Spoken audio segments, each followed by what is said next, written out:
Hello students, today we will continue the chapter Formulas and Function in MS Excel 2010 second part of class 7th.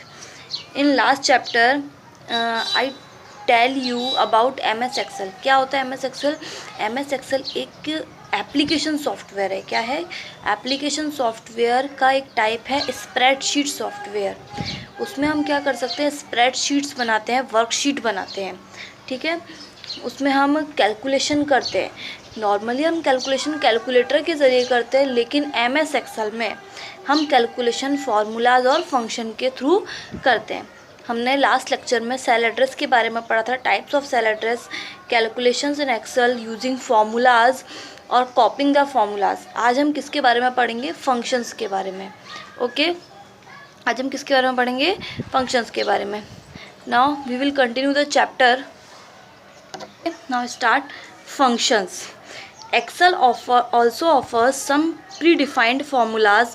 The instructions for these formulas are already defined in Excel. You have to select a predefined formula, give data, and Excel will automatically use its defined instructions to calculate the result. These predefined formulas are known as functions in Excel, and the data entered while using a function are known as function arguments. Excel क्या देता है हमको? कुछ pre defined formulas देता है. जैसे देखो example में ये क्या लिखा है? a प्लस बी का होल स्क्वायर. हम इसको जानते हैं A square plus B square plus 2ab. Okay, ठीक है, हम क्या जानते हैं? a प्लस बी का होल स्क्वायर होता है a square plus B square plus 2ab. ये इसका क्या है? एक फॉर्मूला हमारा प्री डिफाइंड है, हमें पहले से डिफाइन किया हुआ है. ऐसे ही एक्सेल क्या होता है? हमको कुछ फॉर्मूले क्या करता है? ऑफ़र करता है. उस फॉर्मूले में जो इंस्ट्रक्शंस होते हैं वो एक्सेल में पहले से ही डिफाइंड. जैसे कि फॉर्मूला डिफाइंड है, ऐसे ही उसके इंस्ट्रक्शंस भी क्या होते हैं? प्री डिफाइंड होते हैं. हमें बस उस फॉर्मूले को सिलेक्ट करना होता है और उसमें क्या एंटर करना होता है? डेटा एंटर करना होता है. फिर एक्सेल क्या करता है? ऑटोमेटिकली उसके अकॉर्डिंग कैलकुलेशन करके हमको क्या दे देता है? रिजल्ट देता है. समझ में आया? ये जो प्री डिफाइंड फॉर्मूलेज है यही क्या कहलाते हैं? फंक्शंस कहलाते हैं. एक्सेल में क्या कहलाते हैं? फंक्शंस कहलाते हैं. ये जो प्री डिफाइंड फार्मूलेज हैं एक्सेल में वही क्या कहलाते हैं? फंक्शंस कहलाते हैं. और जो हम उनमें डेटा एंटर करते हैं, जो भी नंबर एंटर करते हैं वो क्या कहलाता है? Function arguments. समझ में आया? वो क्या कहलाता है? Function arguments. Excel offers a wide variety of function. Excel में बहुत सारे वैरायटी के फंक्शंस हैं. To insert a function in a spreadsheet follow the steps. हमें जब हम स्प्रेडशीट में कोई फंक्शन इंसर्ट करना होता है तो उसके लिए निम्न स्टेप्स को क्या किया जाता है? फॉलो किया जाता है. हम स्प्रेडशीट में फंक्शन को इंसर्ट करने के लिए निम्न स्टेप्स को फॉलो करते हैं. सबसे पहले क्या करते हैं? ये जो टैब्स दिए हुए हैं उनमें से फार्मूला टैब पर क्या करते हैं? क्लिक करते हैं. सबसे पहले फार्मूला टैब पर क्लिक करते हैं. उसके बाद इंसर्ट फंक्शन टूल पर क्लिक करते हैं. ठीक है, इंसर्ट फंक्शन टूल पर क्लिक करने पर ये इंसर्ट फंक्शन वाला डायलॉग बॉक्स ओपन होता है. इसमें ये क्या है? ये जो कैटेगरी दी हुई है ये किसकी कैटेगरीज है? ये फंक्शन की कैटेगरीज दी हुई है. ठीक है, ये क्या है? To select a select a category. तो ये क्या है? फंक्शंस की कैटेगरी है कि कौन सी कैटेगरी का हमको फंक्शन सिलेक्ट करना है. तो उसका क्या है? ड्रॉप डाउन एरो है. क्या है ये? Drop down arrow. इसको क्लिक करेंगे तो एक ड्रॉप डाउन लिस्ट ओपन होती है. जैसे statistical function, all, financial, date and time और क्या है? Math and trig. ये सब फंक्शंस है. इस कैटेगरी में से किसी भी एक कैटेगरी को क्या करते हैं? सिलेक्ट करते हैं. ठीक है, क्या करते हैं? इसमें से एक कैटेगरी को सिलेक्ट करते हैं. फिर इस कैटेगरी का कोई भी फंक्शन, इस कैटेगरी के ये क्या है? सारे फंक्शंस ओपन हुए हैं. समझ में आया? पहले कोई कैटेगरी को सिलेक्ट किया, उस कैटेगरी के फंक्शन क्या हुए? ओपन हुए. उसमें से उस कैटेगरी के फंक्शंस में से कोई एक फंक्शन क्या करेंगे? सिलेक्ट करेंगे और लास्ट में किस पर क्लिक कर देंगे? ओके पर क्लिक करने से function arguments dialog box open होगा. उसमें क्या करेंगे? हमको फंक्शन आर्ग्यूमेंट्स यानी डेटा को क्या करना पड़ेगा? एंटर करना पड़ेगा. सबसे पहले हमने क्या किया? फार्मूलाज टैब पर क्लिक किया. उसके बाद इंसर्ट फंक्शन टूल पर क्लिक किया. फिर उसके बाद कैटेगरीज ओपन हुई सारे फंक्शन की. उनमें से एक कैटेगरी को सिलेक्ट किया. ड्रॉप डाउन एरो को ओपन करके ड्रॉप डाउन लिस्ट में से एक कैटेगरी को सिलेक्ट किया. फिर उस कैटेगरी के अकॉर्डिंग फंक्शन ओपन हुए, उसमें से एक फंक्शन को सिलेक्ट किया. ओके पर क्लिक करके फंक्शन आर्ग्यूमेंट्स मतलब डेटा को एंटर करने का एक डायलॉग बॉक्स बॉक्स क्या हुआ, ओपन हुआ। ठीक है, next the function arguments are different for different functions. Function arguments are given in round brackets after a function definition that is function name function argument. देखो function argument क्या होते हैं, हर एक फंक्शन के लिए अलग अलग होते हैं। हम इनको कैसे लिखते हैं, इसका एक तरीका है। सबसे पहले क्या लिखते हैं, फंक्शन का नेम लिखते हैं, फिर ब्रैकेट में स्मॉल ब्रैकेट्स में क्या लिखते हैं, फंक्शन आर्ग्यूमेंट्स, यानी जो डेटा एंटर करते हैं वो किस में लिखते हैं, स्मॉल ब्रैकेट्स में। Okay, you can also insert functions from the drop down menus of different categories of functions such as for math and trig and more function statistical located in the function library group on the formulas tab। हम इसके अलावा functions को और दूसरे तरीके से भी enter कर सकते हैं, क्योंकि इसमें डायरेक्टली ऑप्शंस दिए हुए हैं, मैथ एंड ट्रिग, मोर फंक्शंस में statistical, engineering, cube, information, compatibility. यहाँ से क्या कर सकते हैं, हम डायरेक्टली फंक्शन को एंटर कर सकते हैं। ठीक है, एक स्मार्ट टिप है, to enter a range of adjacent cells in a function enter the cell address of first and last cell in the range separated by a colon sign, for example C5 colon C9। देखो क्या है, अगर हमको एक series में, एक sequence में, जैसे देखो 3, 5, 6, 8 इन सब का मल्टीप्लाई करना है, तो एक सीरीज़ में हो गए ना, एक सीक्वेंस में अलग अलग सेल्स में दिए होंगे, तो इस पूरी रेंज को सिलेक्ट करने के लिए, इस पूरी रेंज को सेल्स फंक्शन में एंटर करने के लिए डेटा के रूप में हम क्या करते हैं, सबसे पहले फर्स्ट वाले जो सेल एड्रेस है, जो फर्स्ट वाली सेल एड्रेस है उसको एंटर करते हैं, बीच में कॉलन का साइन लगाते हैं और लास्ट वाली सेल एड्रेस का क्या करते हैं, सेल एड्रेस एंटर करते हैं। समझ में आया, सबसे पहले फर्स्ट सेल का सेल एड्रेस, फिर कॉलन का साइन, फिर लास्ट वाली सेल का सेल एड्रेस क्या करते हैं, एंटर करते हैं। एक दूसरी स्मार्ट टिप क्या है, while entering data for various functions you can type a cell address as and when asked by Excel. क्या, या हम एंटर करते हैं फंक्शन को, डेटा एंटर करते हैं, तो एक तो तरीका ये वाला है कॉलन वाला, हम क्या कर सकते हैं, एक्सेल में उसको डेटा को एंटर कर सकते हैं कॉलन का साइन यूज़ करके। अल्टरनेटिवली दूसरा तरीका क्या है, you can also click on the cell to enter the cell address automatically in the dialog box. You enter a range of cells, click on the first cell and without releasing the mouse button drag to the last cell, Excel will select all the cells in the range। दूसरा क्या तरीका है, सबसे पहले जिस cell को cell की range को सिलेक्ट करने के लिए फर्स्ट सेल पर क्लिक करेंगे, फिर क्या करेंगे, माउस के, बताया था ना मैंने, साइड में जब प्लस का साइन होता है उधर से माउस को क्लिक करके नीचे तक ड्रैग करके लेके जाते हैं, क्या करके, माउस को खींच के लेके जाते हैं, और फिर जहाँ तक हमको लेके जाना है वहाँ पर जाकर माउस को रिलीज़ कर देते हैं। तब तक माउस को रिलीज़ नहीं करते, लास्ट में जाके माउस को रिलीज़ करते हैं, तो एक्सेल क्या करता है, वो पूरी रेंज को क्या करता है, सिलेक्ट कर लेता है। ठीक है, ओके, अब हम क्या पढ़ेंगे, फंक्शंस के बारे में। ठीक है, मैथ एंड ट्रिक फंक्शन। सबसे पहला फंक्शन कौन सा है, सम का यूज़ क्या करते हैं हम, सेट ऑफ नंबर से सीरीज ऑफ सेल्स को ऐड करने के लिए। इसका फंक्शन कैसे लिखते हैं, हमेशा याद रखना, कैपिटल लेटर्स में लिखेंगे। क्या करेंगे, कैपिटल लेटर्स में, SUM सम, ब्रैकेट में लिखेंगे जो भी नंबर्स हमको क्या करने हैं, ऐड करने हैं। ये नंबर वन, नंबर टू क्या है, या तो एक नंबर हो सकता है, या फिर सेल एड्रेस हो सकता है, या फिर जो सेल रेंज हमने सेलेक्ट की है वो कैसे कर सकते हैं, कॉलन साइन लगा के लिख सकते हैं। समझ में आया, जैसे एग्जाम्पल है, इनपुट सम 8, 16, 5, इसका आउटपुट क्या आया, 29। या फिर हमने क्या किया, इसमें सेल एड्रेस लिख दिया C1, D2, E8, उसका भी क्या हो जाएगा, E8 में क्या हो जाएगा, वो भी हमने जो भी कॉलम लिया है, वो कोई ज़रूरी नहीं है इसमें जो सेल एड्रेस लिखे हैं वही हम यूज़ करें, कोई भी दूसरा हो सकता है। समझ में आया। दूसरा फंक्शन कौन सा है, प्रोडक्ट। प्रोडक्ट का मतलब क्या है, इसमें जो भी नंबर्स दिए होते हैं उनका क्या करते हैं, मल्टीप्लाई करते हैं। फंक्शन वही सेम, कौन सा फंक्शन लिखे आपके बार, प्रोडक्ट लिखेंगे। नंबर 1, नंबर 2 का मतलब कोई नंबर हो सकता है, सेल एड्रेस हो सकता है, या फिर सेल रेंज हो सकती है। एग्जाम्पल, जैसे इसने क्या किया है, 4, 6, 3, 4, 6 = 24, 24, 3 = 72। आंसर क्या है आउटपुट में, 72। इसी तरीके से बिल्कुल सेम लिखा होना चाहिए इनपुट, और ये इक्वल टू के साइन से कोई भी फार्मूला स्टार्ट होता है, फंक्शन स्टार्ट होता है, हमको पता है, फिर उसको एंटर करके डेटा, और आउटपुट में क्या आएगा, 72।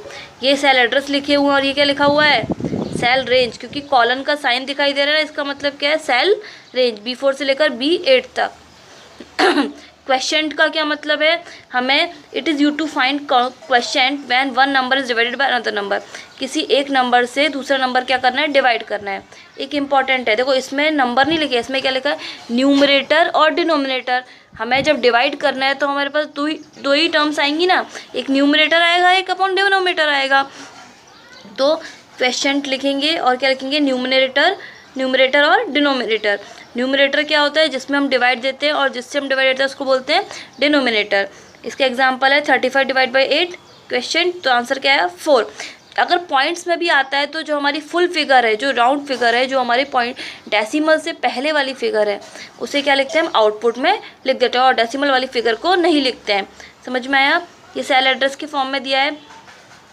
नेक्स्ट कौन सा है, पावर। मैथड ट्रिक फंक्शन में एक और कौन सा है, पावर।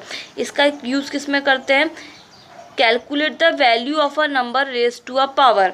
देखो पावर लिखेंगे, एक नंबर लिखेंगे कोई भी, और उसकी क्या लगाएंगे, पावर लगाएंगे। जैसे एग्जांपल हम लिखते हैं 3 की पावर 5, इसका मतलब 3 तो इसमें क्या है, नंबर है, और 5 क्या है, पावर है। इसका मतलब 3 की पावर 5 का मतलब 3 को 5 टाइम्स मल्टीप्लाई नहीं करना है, 3 मल्टीप्लाई 3 करके 5 टाइम्स ऐसे मल्टीप्लाई करना है। 3 को 3 से ही 5 टाइम्स मल्टीप्लाई करना है। समझ में आया? नंबर क्या है, एक नंबर जो एंटर करेंगे, और पावर क्या है, जो हमने उस पर पावर एंटर करेंगे उस नंबर पे। ठीक है, देखो एग्जांपल क्या दिया, जैसे पावर 3 2, यानी कि 3 की पावर क्या लिखेंगे 2, 3 3 ज़ा 9, ये 5 और C1 क्या है, cell address. Output 5 raise to the power of data in cell C1 will be displayed. C1 क्या होगा, उसका जो हमको सेल एड्रेस में दिया होगा, उसकी पावर दी हुई होगी। जिसमें 5 की पावर क्या है, C1 में क्या दिए, 3 दिए, तो 5 की पावर 3 125। अब नेक्स्ट कौन से स्टैटिस्टिकल फंक्शंस हैं, समझ में आया? वो कौन से थे, मैथ एंड ट्रिक फंक्शंस, ये स्टैटिस्टिकल फंक्शन। फर्स्ट फंक्शन है मैक्स। मैक्स का मतलब मैक्सिमम। क्या मतलब है, मैक्सिमम मतलब हाईएस्ट नंबर। हमें बहुत सारे सेल्स में जो नंबर्स दिए उनमें से क्या चूज़ करना होगा, हाईएस्ट नंबर को चूज़ करने के लिए कौन सा फंक्शन यूज़ करते हैं, मैक्स। सेम वैसे लिखेंगे, मैक्स को टाइप करेंगे यानी फंक्शन का नेम, फिर फंक्शन आर्ग्यूमेंट्स लिखेंगे ब्रैकेट के अंदर। जैसे कौन सा है 36 24 39 2 और 48 में से मैक्सिमम कौन सा है 48, ये आउटपुट के में लिखेंगे। सेम वैसे ही इसमें सेल एड्रेस भी डाल सकते हैं और सेल रेंज भी डाल सकते हैं। समझ में आया? नेक्स्ट मिनिमाइज मतलब, मिन का मतलब मिनिमाइज, लोएस्ट नंबर। समझ में आया? हम इसमें अब क्या फाइंड आउट कर सकते हैं, इससे लोएस्ट नंबर को फाइंड आउट कर सकते हैं। 36 24 -39 -2 और 48 में से -39 कौन सा लोएस्ट है। इसमें सेल एड्रेस भी एंटर कर सकते हैं और सेल रेंज भी एंटर कर सकते हैं। समझ में आया? नेक्स्ट कौन सा है, काउंट। ये थोड़ा अलग है, देखो it is use to count. ये क्या है, it is use to count how many cells contain a number and not a text. ये काउंट का मतलब क्या, हमको काउंट करने हैं कि कितनी सेल्स में नंबर लिखे हैं, क्या नहीं लिखा हुआ है, टेक्स्ट नहीं लिखा हुआ है। समझ में आया? कितनी सेल्स में नंबर्स लिखे हुए हैं, वो काउंटिंग करने के लिए कौन सा फंक्शन यूज़ करते हैं हम, काउंट।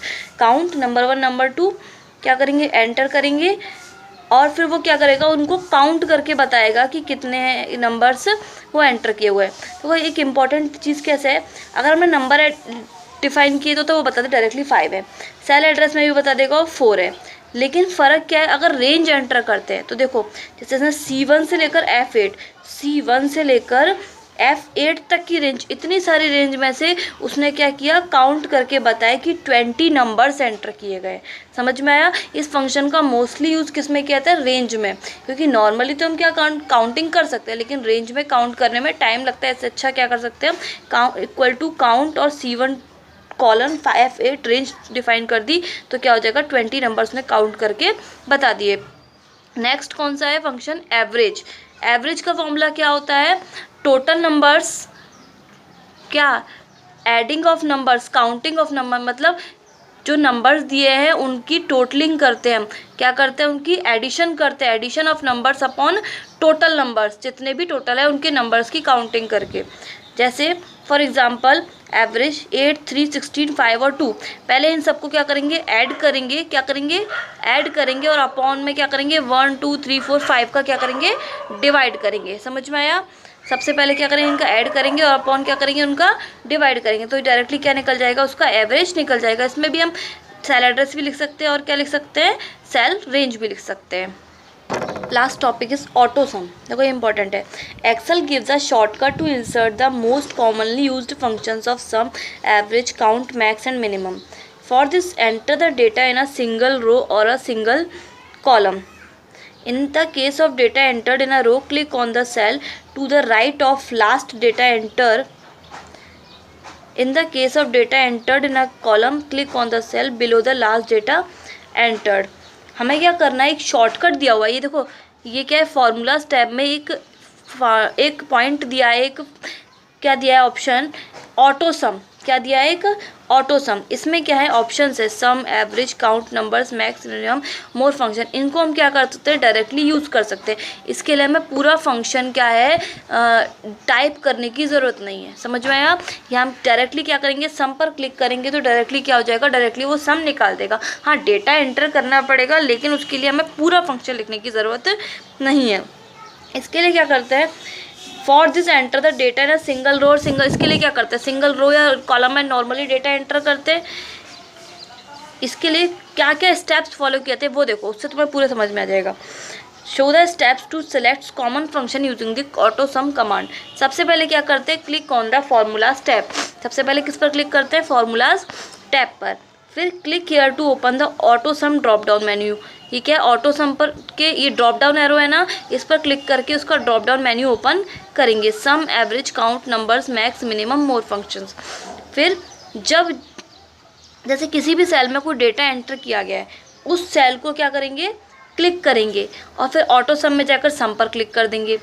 2 का सम होगा, 3 का सम होगा, तीनों को एक साथ सिलेक्ट करेंगे। सिलेक्ट करना बताया ना, फर्स्ट पर क्लिक करेंगे, फिर प्लस को क्या करेंगे, प्लस को नीचे की साइड पर ड्रैग करेंगे अगर नीचे जाना है, बिलो में अगर रो वाइज जाना है तो क्या करेंगे, प्लस को रो में सिलेक्ट ड्रैग करेंगे, वहाँ तक सिलेक्ट करेंगे जहाँ तक हमें क्या करना है, उसको ऐड करना है या फिर एवरेज निकालना है। फिर लास्ट में ऑटो सम में जाके किसी भी फंक्शन पर क्लिक करेंगे, वो डायरेक्टली हमको क्या दे देगा, आंसर दे देगा। समझ में आया? Excel automatically uses the selected function to select range of data. The range of data selected is the entire row or column in which data has been entered. बताया था ना, एक्सेल क्या करता है, ऑटोमेटिकली रेंज को select करने पर function को सिलेक्ट कर लेता है। और रेंज को कैसे सिलेक्ट करते हैं, पूरी रो या कॉलम को सिलेक्ट करके। You can change the range by pressing the shift की एंड मूविंग विद एरोज की विदाउट रिलीजिंग द शिफ्ट की। हम रेंज को चेंज भी कर सकते हैं। जैसे हमने केवल एक ही कॉलम सिलेक्ट किया है, क्या किया हमने, जैसे 1 to लेकर 5 तक कॉलम सिलेक्ट किया हमने, लेकिन उसको हम क्या कर सकते हैं, और दूसरा कॉलम भी एक साथ क्या कर सकते हैं, सिलेक्ट कर सकते हैं। उसके लिए हम क्या करेंगे, शिफ्ट की को प्रेस करेंगे और एरो की के थ्रू चलेंगे। कौन सी की, जो कि कीबोर्ड पर एरो की होती है, उसके थ्रू चलेंगे और शिफ्ट की को छोड़ेंगे नहीं, प्रेस किए हुए रहेंगे। When the range is selected press the enter key और Excel will calculate and display the result. जब पूरी रेंज सेलेक्ट हो जाएगी, हमारी चेंज हो जाएगी, तब लास्ट में क्या करेंगे, एंटर की पर प्रेस करेंगे। एक्सेल क्या करेगा, ऑटोमेटिकली रिजल्ट को कैलकुलेट करेगा और डिस्प्ले कर देगा। Okay student, this is all about formulas and function in MS Excel 2010। MS Excel 2010 में जो फार्मूलाज और फंक्शंस यूज़ किया जाते हैं उनके बारे में था ये। Okay, thank you.